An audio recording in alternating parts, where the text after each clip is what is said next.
There is a wild paradox that defines your daily life, even if you rarely stop to think about it. Oh, absolutely. We just take it completely for granted. Right, like every time you scroll through a high-definition video feed or tap your phone to stream a show or even ask one of those massive AI models to, rewrite an email for you, it feels like you are tapping into this invisible, weightless ecosystem. Yeah, the cloud. Exactly, the cloud. Which, I mean, is just a brilliant piece of marketing because it sounds so ethereal and floaty. But the reality is that for every single digital action you take, you are essentially paying rent to a massive, incredibly physical landlord. A very heavy landlord. Made of, steel and concrete and fiber optics. Yes. And today's deep dive is going to completely shatter that illusion for you. We are unpacking a huge stack of financial documents today.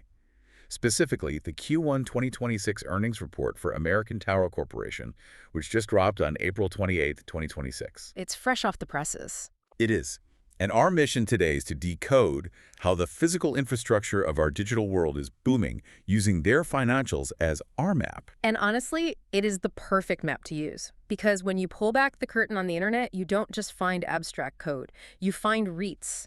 Real estate investment trusts like this one that monopolize the physical choke points of all data transfer. Okay, let's unpack this. For anyone who maybe follows the infrastructure space, American Tower, or AMT, is a total behemoth. Oh, they are massive. We all know their iconic logo, right? Yeah. The black and red triangle on the chain link fencing around those huge macro towers. We are talking about a global portfolio of nearly 150,000 communication sites, plus this highly interconnected network of data centers. Right, and it's important to remember they don't make the software, they own the ground. They own the steel, the industrial cooling systems that make everything from your 5G connection to enterprise cloud networks actually function. And the economics of owning those physical choke points are entirely unique, right? Very unique. Because a macro cell tower is essentially an invisible toll bridge for data. Once you pour that concrete and build the initial structure, your fixed costs are mostly baked in. So the heavy lifting is on up front. Exactly. So if you add a second or a third telecommunications carrier to that exact same tower, it costs you almost nothing in extra capital. But your profit margins on that tower essentially double or triple.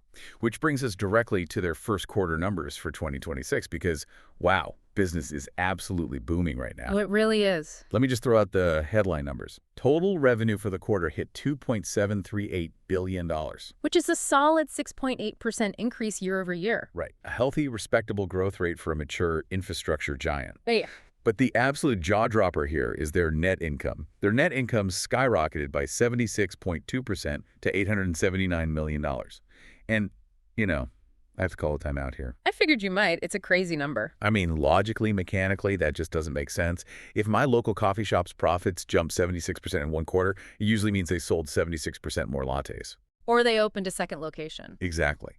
Did American Tower really lease out 76% more tower space in 3 months? That seems physically impossible. I mean, is this an accounting illusion or what is going on? What's fascinating here is that you hit the nail on the head. They didn't suddenly lease out 76% more steel. That massive jump is actually a perfect illustration of the hidden volatility of being a global landlord. Neat volatility. Yeah, it's not about new concrete at all. It is about foreign currency exchange. Oh, wow. Okay, so because they own towers globally, they're collecting rent in all these different currencies, right? Exactly. They are collecting rent in Mexican pesos, South African rand, euros, you name it.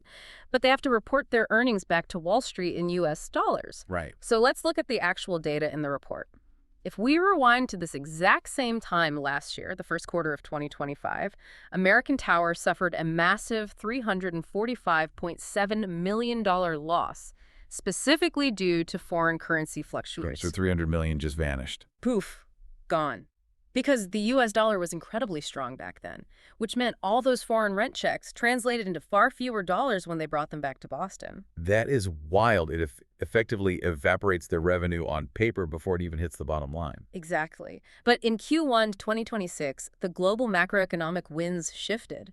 The dollar softened against key international currencies. So instead of taking a $345 million hit, AMT actually recorded a $68.1 million currency gain. That is a staggering swing. I mean, from a $345 million hole to a $68 million surplus. It's massive. So without laying a single new brick, without signing a single new master lease agreement, The mechanics of global exchange rates radically alter their perceived profitability. It completely altered it, which is crucial for you, the listener, to understand when you look at massive global REITs.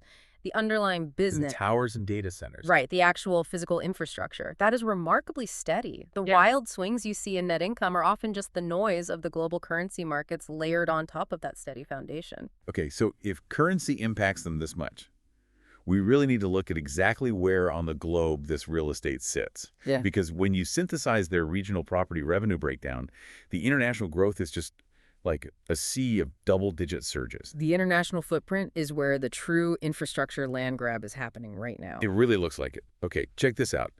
Latin America property revenue hit $480 million, up over 20%. That's huge. Right. And Europe is up over 22%, hitting $261 million. Another massive jump. And it keeps going.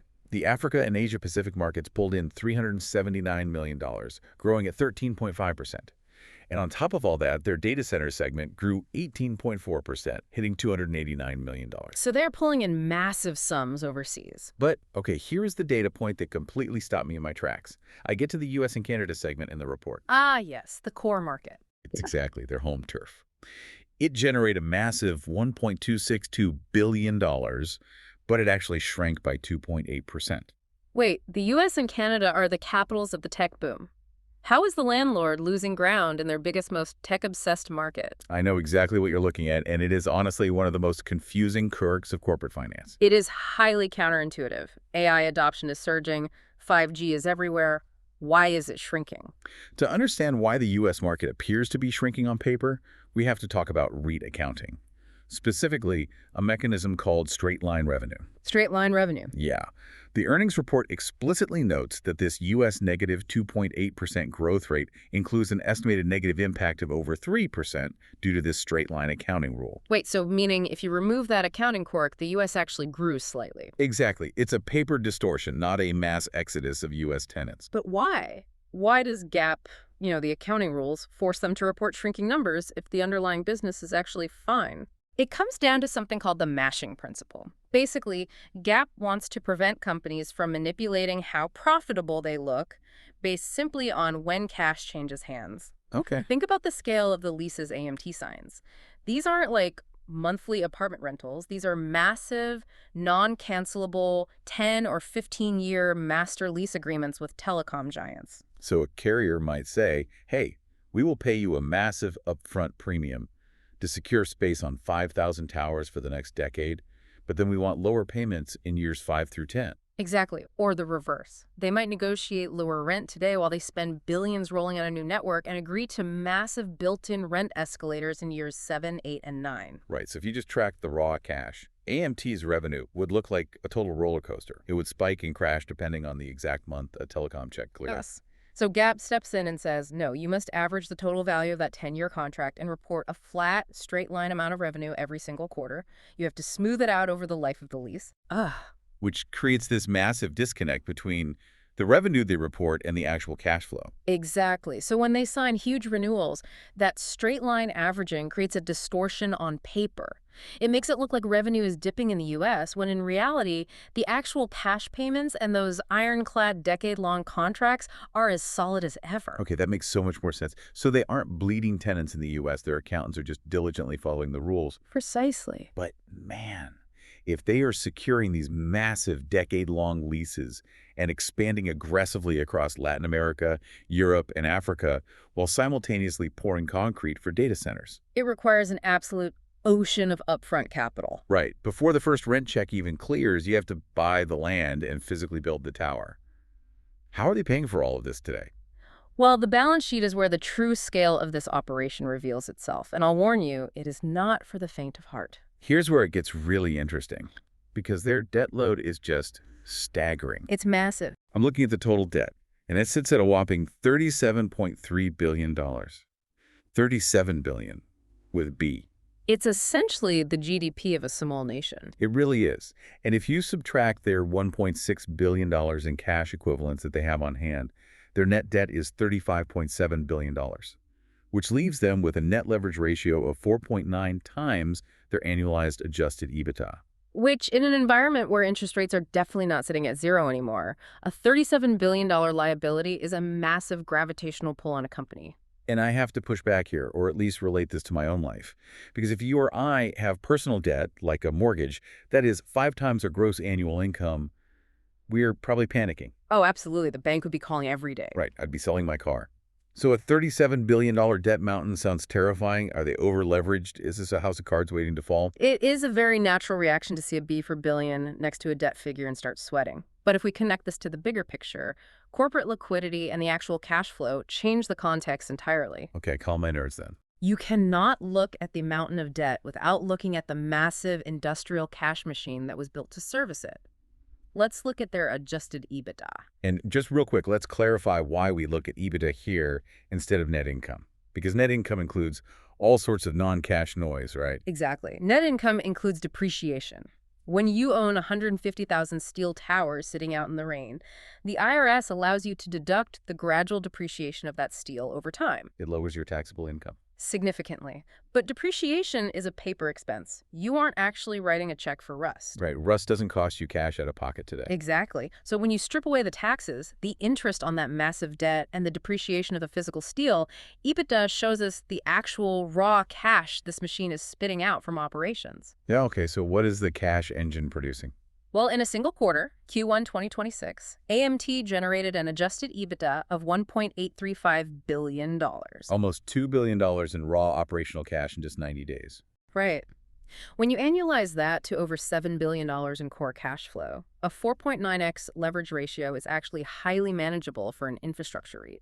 Because their revenue isn't based on, like, consumer whims. Exactly. It's locked into those non-cancelable 10-year contracts we talked about. Yeah. Plus, their total liquidity, meaning cash on hand, plus what they can immediately draw from their credit facilities, is approximately $10.4 billion. Okay, so they have a $37 billion mortgage, sure. But they have a $10 billion emergency fund. And the property generates almost $2 billion in pure cash every single quarter. And the ultimate proof that this debt is manageable isn't just sitting in their bank account. It is in how they actively reward their shareholders. Right, their capital allocation. Think about it. If management was actually terrified of defaulting on that $37 billion, they would hoard every single penny. They would freeze hiring, halt construction, and definitely suspend dividends. Yet they did the exact opposite in Q1. They absolutely did. And part of that is because REITs operate under a specific tax structure. By law, to avoid paying corporate income tax, a REIT is required to distribute at least 90% of its taxable income back to its shareholders in the form of dividends. Which perfectly explains this next massive number. In Q1 alone, they declared a $1.79 per share dividend, which is a 5.3% year-over-year increase. Costing them $833.9 million. Yeah. You just do not hike your dividend by over 5% if you are sweating your next debt payment. You don't. And they even went further than that. They actively repurchased 1.1 million shares of their own stock for about $184 million. Wow. And just to put any lingering debt anxiety to rest, they comfortably repaid a $500 million note in February and another $700 million note in April. So just to summarize this financial whirlwind, Yeah. In the span of roughly 3 months, they returned over $1 billion to shareholders, they paid out $1.2 billion in maturing debt, and they still maintain over $10 billion in liquidity. The cash waterfall is very real. It is. But it begs the ultimate question, doesn't it? What are they seeing on the horizon? They have this mountain of debt. They're paying out billions in cash. What is making them so confident that this waterfall will keep flowing into 2027 and beyond? That is the crux of this entire earnings report.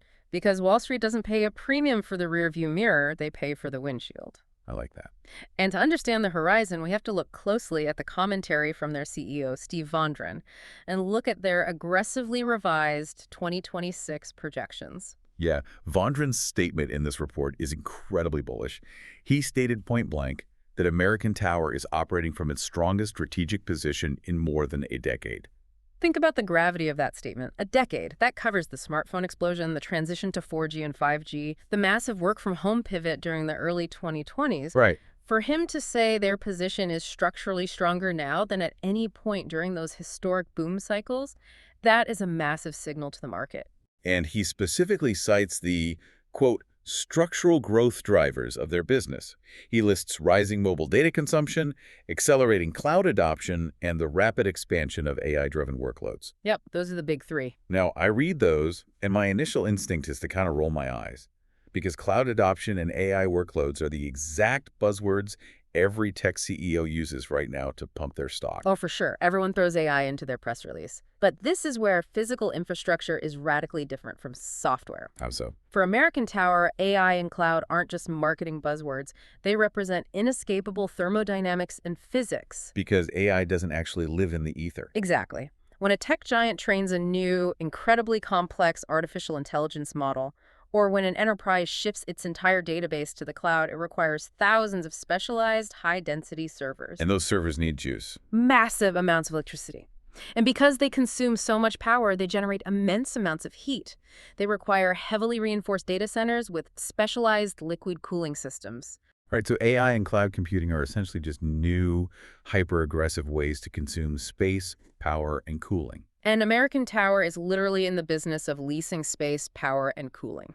They represent guaranteed future demand. So what does this all mean for their actual strategy? Talk is cheap, right? Yeah. Are they backing up this decade-high confidence with real money? They are pouring an unbelievable amount of concrete right now to prove it. They aggressively raised their 2026 full-year outlook across the board. Let's hear the numbers. They raised the midpoint of their total property revenue expectations by $145 million. They are now projecting $10.585 to $10.735 billion for the year. And they raised their net income midpoint to over $3 billion. Wow. But the number that really shows their hand, in my opinion, is their capital expenditure plan, their CapEx. Oh, absolutely. This is the hard cash they are spending right now to actually build the physical footprint of tomorrow's internet. Right, and they plan to spend between $1.8 billion and $1.91 billion on CapEx in 2026 alone. Almost $2 billion in a single year just on construction and upgrades. And that includes building between 1,700 and 2,300 brand new communication sites globally. Those are macro towers going up in places like Africa and Latin America, where the 5G infrastructure boom is really hitting its acceleration phase right now. But crucially, look at their U.S. spending. They are dropping $695 million purely on data center development.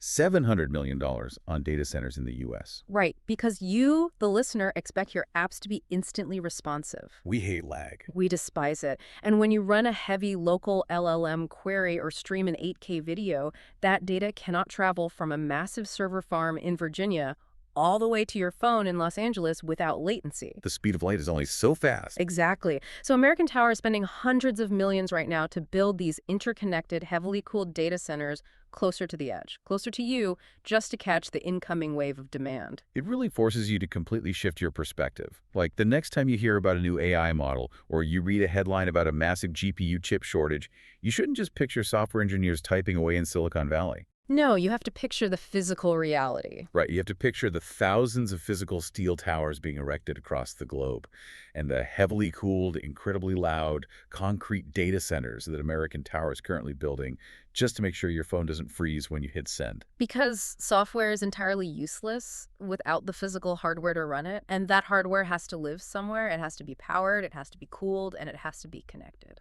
It's wild. And I think that's the ultimate realization of this deep dive. I mean, we started by looking at a baffling 76.2% net income spike, and we deduced that it was driven largely by the invisible winds of global currency exchange. A total paper illusion. Yeah, and then we dug into the weeds of GAAP straight-line accounting to understand why a booming U.S. market appeared to be shrinking. We stared down a $37 billion mountain of corporate debt, only to realize that the cash machine of multi-tenant real estate effortlessly supports it. It's a very sturdy mountain. It is. And finally, we saw how the explosion of AI and cloud computing isn't just a software revolution, it is funding a literal global construction boom of physical infrastructure. Which really raises an important question, and honestly, it's the thought I want to leave you with today. Go for it. We have been conditioned by consumer tech companies for over a decade to think of the cloud as ethereal. We think of it as weightless, as existing everywhere and nowhere all at once. Right, just floating above us. Exactly. But looking at the billions of dollars of concrete, Steel, fiber, and real estate on American Tower's balance sheet proves that the cloud is incredibly heavy. It is deeply grounded in the physical world. Very heavy. And as our digital footprint expands toward infinity, as your personal reliance on connected devices grows deeper every single day, you have to start asking yourself a question. As the digital world eats everything, who is quietly buying up the physical earth that our entire digital existence depends on? The invisible billion-dollar landlords of the modern world. Man, it certainly gives a whole new meaning to logging on, doesn't it? Well, that is all the time we have for today's deep dive. Until next time, keep looking past the screen. We'll see you on the next one.